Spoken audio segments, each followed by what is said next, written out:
নিশ্চয়ই আপনারা টায়ারটা দেখতে পাচ্ছেন। আপনারা একটু বলবেন যে এই টায়ারটা কত কিলো চলেছে, এবং এই টায়ারটা এখনও টায়ারের ভিতরে কিন্তু অসংখ্য ফিন্স দেখা যাচ্ছে।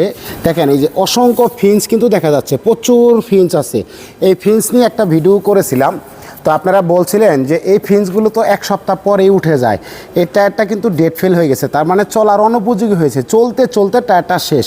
এখনও সেই ফিন্সগুলো রয়ে গেছে।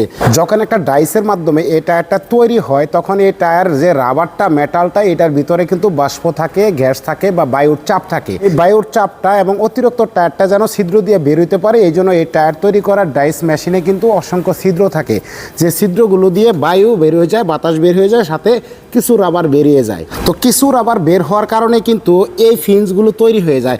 এবার দেখেন তো টায়ার কোম্পানি যখন এই ডাইসটা বসানো থাকে এর বাইরে দিয়ে, এই ডাইসের চারিপাশ দিয়ে কিন্তু সমান করে এই ফিন্সগুলো কেটে রাখে, সবগুলো ফিন্সে কিন্তু সমান থাকে।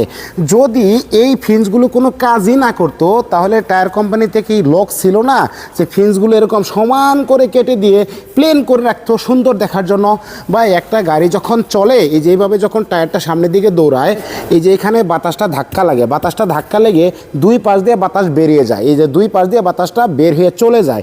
তো সেই বাতাসটা এই যে বের হয়ে যাওয়ার সময় এই যে পাশে যে অসংখ্য ফিন্সগুলো আছে, এই ফিন্সগুলোর গায়ে বাতাসটা লাগবে, আর বাতাসটা যখন ফিন্সগুলোর গায়ে লাগবে তখন কিন্তু বাতাসটা স্থির হবে, একটু দাঁড়াবে, থামবে। যেমনটাই যে এইভাবে বাতাস দিলে কিন্তু আমাদের লোমের মধ্যে বাতাসটা লাগতেছে, স্পর্শ করতেছে, বাতাসটা স্থির হচ্ছে। তো এখানে বাতাসটা যখন স্থির হবে, একটু দাঁড়াবে, তখন কিন্তু এই টায়ারে থাকা তাপটা কিন্তু এই ফিন্সের মধ্যে ছিল, আর এই ফিন্স থেকে কিন্তু এই বাতাসটা তাপ শোষণ করতেছে, তাপ নিয়ে যাচ্ছে। ভাইয়া, যারা ভুল বুঝেছিলেন, তো ফিন্সগুলো সত্যি সত্যি কিন্তু টায়ারে খুব গুরুত্বপূর্ণ ভূমিকা পালন করে। আপনারা ইচ্ছাকৃতভাবে কেউ কখনো এই ফিন্সগুলো ছিঁড়বেন না।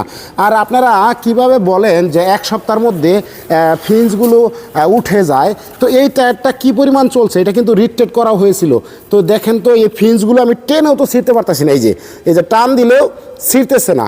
তাহলে অবশ্যই আপনি যে টায়ারটা কিনেছিলেন সেই টায়ারটার গুণগত মান কেমন ছিল একটু বুঝে দেখেন। ভাইয়া, ভিডিওটি ভালো লাগলে অবশ্যই যারা ভুল কমেন্ট করেছিল তাদের উদ্দেশ্যে শেয়ার করে দিবেন। ধন্যবাদ ভাই।